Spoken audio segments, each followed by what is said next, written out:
예쁜 아주 뛰어난 미모를 가진 여인이 있었습니다. 근데 그 여인은요, 예수님을 영접하고 예수님을 정말 열심히 믿는 그러한 여인이었어요. 주위에 많은 사람들이 그녀를 흠모했습니다. 사랑했어요. 근데 당시에 로마 황제의 아들이 그 여인을 사랑하게 되었어요. 그래서 로마의 황제의 아들이 그녀에게 청혼을 했습니다. 당신 나와 결혼해 주시오.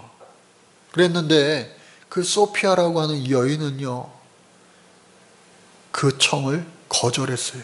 왜?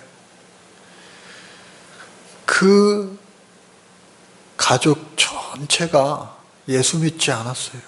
그리고 그 아들이, 황제의 아들이 결혼을 하고 예수 믿을 것 같지도 않았어요. 그래서 황제의 며느리가 되면 많은 부귀영화를 누리겠지만 예수를 믿지 못할 것을 알기에 그 청을 거절했습니다. 황제의 아들에 이어서 황제가 화가 났어요. 감히 내 아들의 청을 거절하다니. 불러오너라. 다시 한번 묻겠다. 너 내 아들과 혼인할래 안 할래? 못합니다. 그래, 정말이야? 마지막 기회야? 너가 내 아들과 결혼하지 않으면 너를 당장 잡아서 저 마굴의 거리로 내보내서 그곳에 있는 불량한 남자들이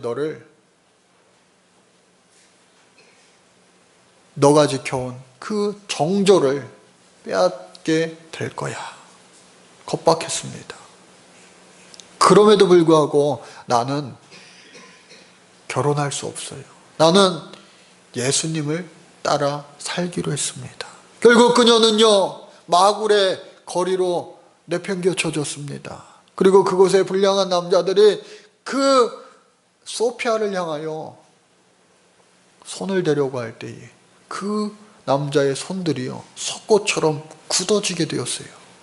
그래서 그 소문을 듣고 그 소피아를 다시 내게로 데려오너라 황제가 말했습니다. 그리고 이어서 그 소피아를요, 불구덩이 속으로 밀어넣는 거예요. 화형에 쳐라. 마치 다니엘의 세 친구들처럼요, 풀무불을 걷게 되었어요. 그 화형에 그 여인이 가게 되었어요. 그러나 하나님께서는 그 여인을 살려주셨어요. 큰 불길이 두 갈래로 갈라지면서 그 여인은 하나도 끌림조차도 당하지 않는 놀라운 일을 경험하게 되었다라고 하는 거예요. 이처럼 우리가 이 세상 살아가면서 주님을 위하여 내가 에스더의 고백처럼 죽으면 죽으리라 하는 마음으로 살아갈 때에 도리어 하나님께서는 우리를 오늘 이 시대에도 살려주시는 놀라운 은혜를 베풀어 주실 줄로 믿습니다. 사도 바울이요, 오늘 말씀해 보니까 밀레도의 전도를 이제 다 마치고 3차 전도 여행의 끝에 서게 되었습니다. 그리고 이제는 그곳에서 그동안에 있었던 이 전도 사역을 잘 정리하여서 예루살렘 교회로 가서 그것을 보고하는 그런 준비를 하고 있었어요. 근데 유대로부터, 즉 예루살렘으로부터 아가보라고 하는 선지자가 이 바울이 있는 곳에 찾아옵니다. 바울은요, 빌립보가 아니라 빌립의 집에 있었어요. 빌립은요, 7집사 중에 한 명이고 또 전도하는 전도자였어요. 그곳에서 있는데 와서 바울의 띠, 당시에 이 겉옷을 묶는 띠가 있었잖아요. 그 띠를요, 자신의 손과 발에 막 묶는 거예요. 그러면서 성령께서 이와 같이 내게 보여주셨다. 이 띠의 임자도 예루살렘으로 가면 이와 같이 결박당하게 될 거야. 묶이게 될 거야. 성령께서 내게 보여주셨어요. 그러니까 가지 마세요. 예루살렘에 가면은 큰일 납니다. 그곳에 있는 많은 사람들이 사도 바울을 향하여 그럼 가지 마세요. 가지 마세요. 고난당할 것을 뻔히 아니까 가지 마세요. 그동안에 1차, 2차, 3도 여행, 전도 여행을 하면서 얼마나 많이 고난당했습니까? 매맞기도 하고요. 태용에 처하기도 하고요. 감옥에 갇히기도 하고요. 돌팔매질을 당하기도 하고요. 그러나 사도 바울은 마치 예수님께서 자신의 순환을 예고하셨을 때에 주여 그러실 수 없습니다 만류하였던 사도 바울에게 사단아 내 뒤로 물러가라. 너는 하나님의 일을 생각지 아니하고 도리어 사람의 일을 생각하는도다 하면서 크게 꾸짖었던 것처럼 사도 바울 역시 자신을 위하여 자신의 안위를 위하여 울고 있는 이 자들을 향하여 말합니다. 너희들은 도리어 나의 마음을 상하게 하는도다. 내가 주 예수 그리스도의 이름을 위하여 결박당할 뿐만 아니라 묶임당할 뿐만 아니라 나는 이미 죽을 각오를 하였노라 말을 하면서 도리어 나를 위하여 기도해주고 격려해주고 응원해주지 못하고 이와 같이 울음바다가 되게 내 마음이 약해지게 하였으니 나는 마음이 상하였도다. 그리고 이제 드디어 예루살렘으로 향하게 되는 거예요. 예루살렘으로 갔는데 다행히 첫 반응은 괜찮습니다. 야고보를 비롯하여서 장로들이요 그를 환대합니다. 그리고 전도여행 중에 있었던 많은 하나님의 놀라운 역사를 막 간증하는 거예요. 보고하는 거예요. 믿지 않는 자들이 예수님을 영접했다고 하니까 얼마나 좋아요. 그런데 저 멀리 이방 땅에서 있었던 소문들이 막 들려오는 거예요. 이곳 예루살렘에 예수 믿는 사람들은요 아주 율법적이었어요. 아주 철저했습니다. 그런데 이방 땅에 다니면서 예수님을 전하니까 그 이방 땅의 문화에 맞게 이방 땅의 환경에 맞게 예수님을 전해야 될 거 아니에요. 서울에서 우리가 서울말로 예수님을 전한다면 전라도에 가서는 전라도 말을 쓰고 경상도에 갔으면 경상도의 말을 쓰고 배 타고 비행기 타고 제주도 갔으면 제주도 말을 쓰고 이 말이라고 하는 것은 단순히 그냥 사투리가 아니라 그 사람들의 문화에 맞게 변함없는 본질, 복음, 예수님을 전하면 될 거 아니에요. 그런데 그거 다 무시하고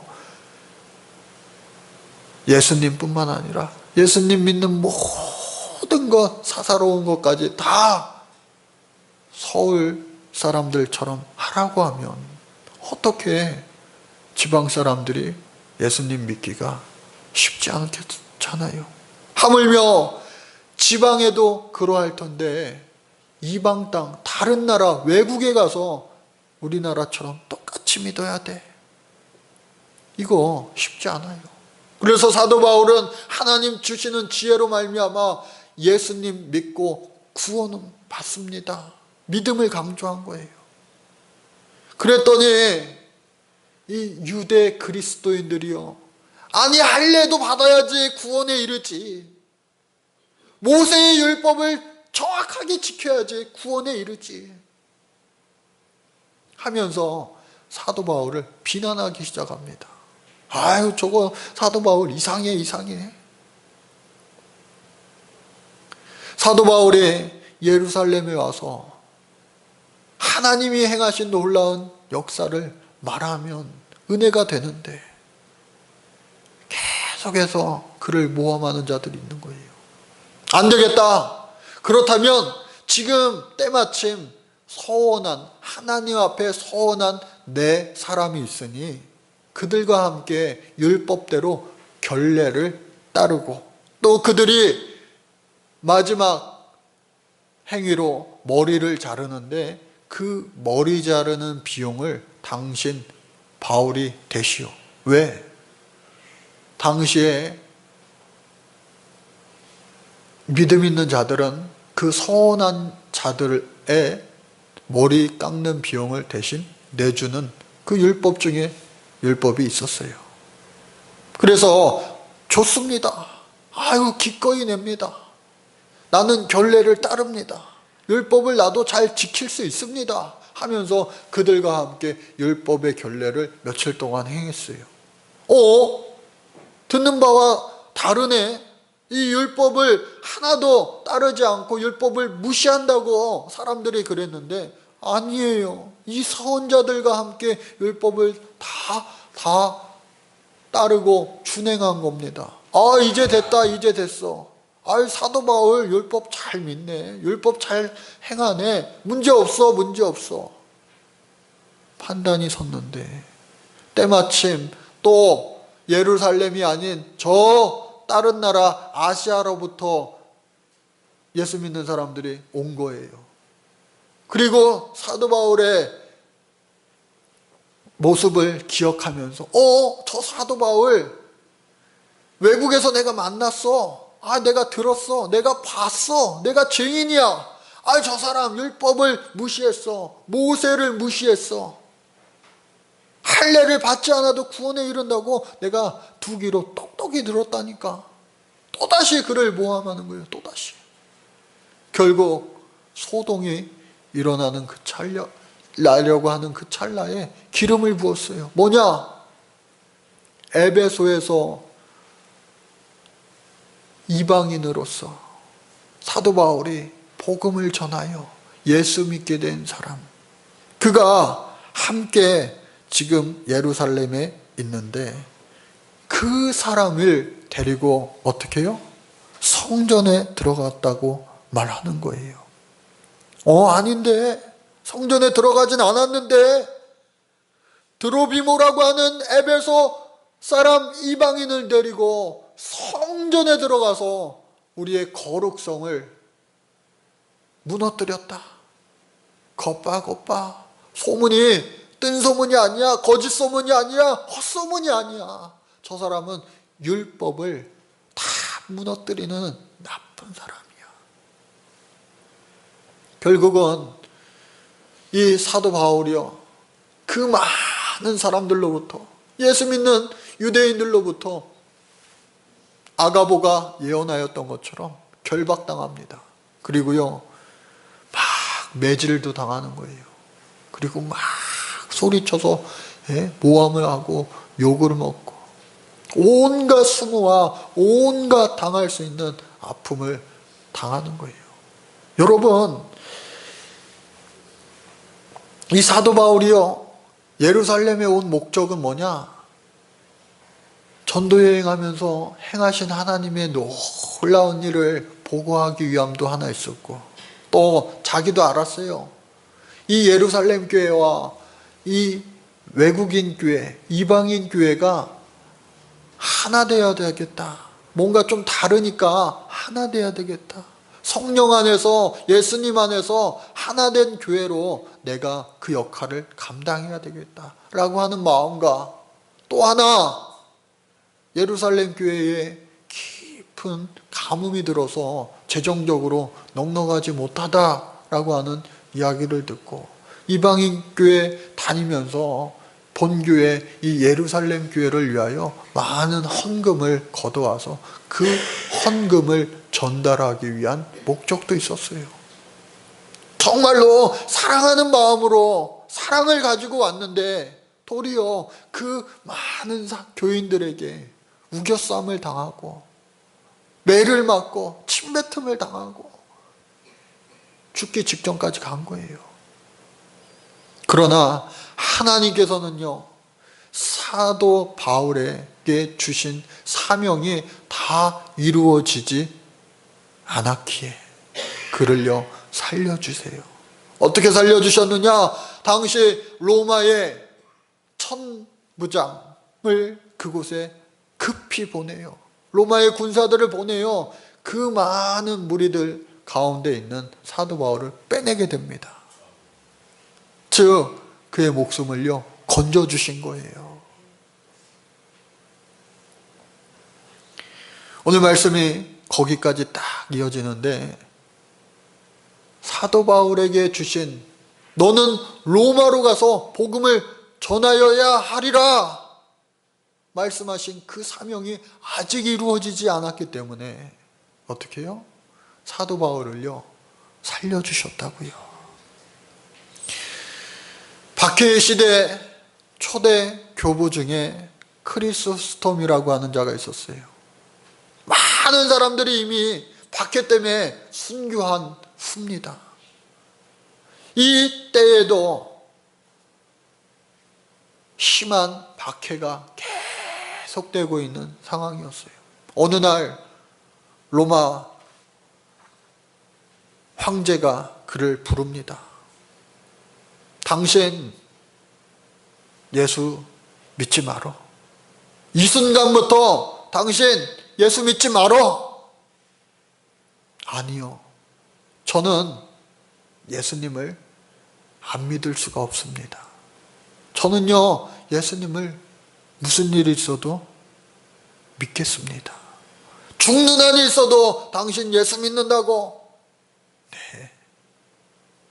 나를 위해서 예수님은 죽으셨기에 나도 나를 위해 죽으신 예수님을 배신할 수가 없습니다. 안 되겠다. 저 자를 감옥에 가두어. 감옥에 가두되 독방에 가두어. 감옥도요 여러 가지 종류가 있잖아요. 햇빛이 들어오는 감옥은요 그나마 형량이 죄질이 가벼운 사람. 그러나 내옥, 바울이 갇혔던 내옥은요 빛이 들어오지 않아요. 그리고 지하 감옥도 있어요. 그곳은 정말로 흉악범들, 그 중에서도 흉악범은 독방에 가둔다고요. 그랬더니 어떤 신하가 말합니다.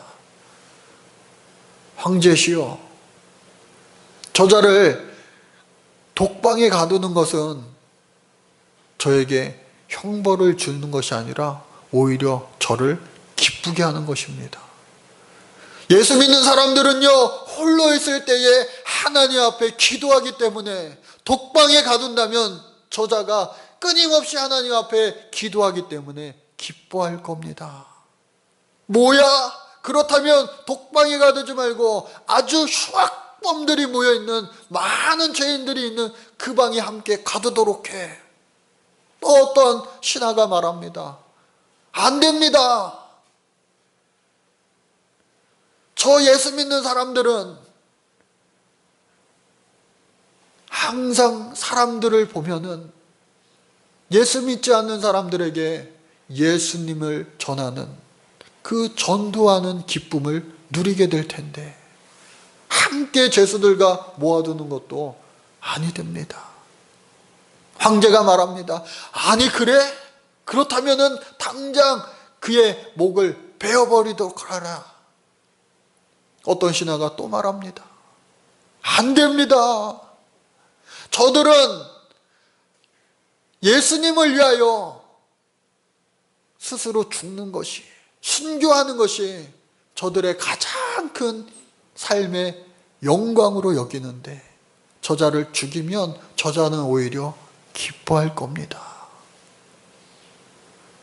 그러자 왕이 그러면 도대체 어떻게 해야 된단 말인가 하면서 그의 고민이 깊어졌다고 하는 거예요.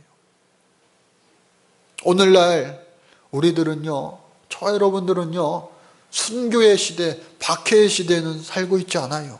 내가 예수님을 위하여 죽겠습니다 라고 해도요, 죽기가 쉽지 않아요. 물론 오늘날에도 박해의 시대, 순교의 시대를 살아가는 곳, 저 멀지 않은 북한 땅에서 또 많은 이웃 나라들에서 일어나고 있어요. 그러나 저와 여러분들은요, 일부러 그 땅에 가지 않는 이상 예수님을 위하여 죽기가, 순교하기가 거의 불가능한 시대에 우리가 살고 있다고요. 그러나 마귀들은요, 우리를 어떻게 넘어뜨리려고 하느냐? 고난과 박해가 아닌 하나님을 향한 우리의 믿음, 하나님을 향한 우리의 사랑을 다른 그 어떤 대상에 갈 수 있게 하려고 우리를 유혹하고 있다라고 하는 거예요. 하나님 말고도 세상에 많은 좋은 것들을 만들어 놓고 우리를 영적으로 죽어가게 하고 있다고 하는 거예요. 이러한 시대에 우리는 살고 있는데, 우리가 주님 앞에서 매일매일 우리의 육신을, 우리의 정욕을, 우리의 모든 것을 내려놓고 죽어질 때에 우리 주님께서는 우리에게 주신 귀한 사명이 있기에, 우리 교회에 주신 귀한 사명이 있기에 주님은 우리를 다시 살려주실 줄로 믿습니다. 우리가 십자가에서 죽어질 때 우리 주님께서는 우리를 살려주시는 거예요. 저와 여러분들, 때로는 고난도 있지요. 때로는 핍박도 있지요. 때로는 예수 믿는 것 때문에 많은 믿음의 시련의 관문이 있을 수도 있지요. 크고 작은 그러한 시련 앞에, 고난 앞에, 또 그보다도 어쩌면 더 크게 우리에게 다가오는 많은 유혹 앞에 당당히 십자가를 지고 죽어지며 우리 주님께서는 우리를 다시 살려주시어 우리에게 맡겨주신 커다란 미션, 사명을 이루기까지 영광 받아주시고 우리를 놀랍도록 귀하고 아름답게 사용하여 주실 줄로 믿습니다. 하나님 감사합니다. 나는 주 예수의 이름을 위하여 죽을 것도 각오하였노라. 이 사도 바울의 고백이 오늘 이 시대에 우리의 고백되게 하여 주옵소서. 비록 환난과 핍박의 시대는 아닐지언정 물질로, 정욕으로, 또 그 무엇으로 우리의 심령을 유혹하는 모든 것들을 내려놓고 예수, 가장 귀한 그 이름, 주님, 그 무엇이 주님을 앞서가지 않도록 우리의 삶의 우선순위가 분명할 수 있도록 우리를 축복하시고 그때에 아름답게 우리를 더욱더 사용하여 주옵소서. 이 축복이 여기 모인 우리 모두에게 넘쳐나게 하여 주옵소서. 예수님 이름으로 기도드립니다. 아멘.